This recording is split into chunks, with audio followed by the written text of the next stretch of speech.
কিন্তু স্পষ্ট ভাষায় বলতে চাই, বাংলার মানুষ ৭১ থেকে ২৬ পর্যন্ত শান্তির মুখ দেখতে পায় নাই।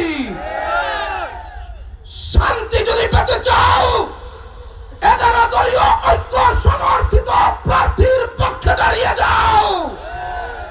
আমি স্পষ্ট ভাষায় বলতে চাই, সকল দল মত ভুলে গিয়ে, সব ধরনের মতভেদ ভুলে গিয়ে নরসিংদী ৩ শিবপুর আসনে প্রিন্সিপাল মাওলানা রাকিবুল ইসলামের পক্ষে আপনারা থাকবেন তো ইনশাআল্লাহ?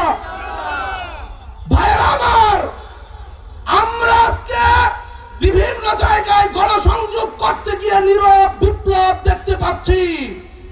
মানুষ শুধু আমাদেরকে বলে, ভাই আপনারা আমাদেরকে গণসংযোগে চান নাকি ভোট চান? মানুষ নীরবে আমাদেরকে ভোট দিতে চায়। একটা দলের কারণে মানুষ আজকে আমাদের জনসভায় আসতে চায় না, আমাদের সাথে নির্বাচনী জনসভায়, নির্বাচনী গণসংযোগেও আসতে ভয় পায়। বাংলাদেশের মানুষ এই ভয়কে জয় করতে হবে, কথা ঠিক না বেঠে? আমরা কোন নেতার মুখে শুনতে পাই, তারা বলে তাদের কর্মীরা পেশাব করে দিলে নাকি ১১ দলীয় জোট ভেসে যাবে।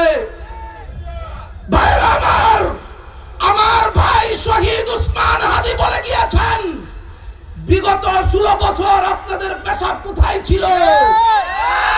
বিগত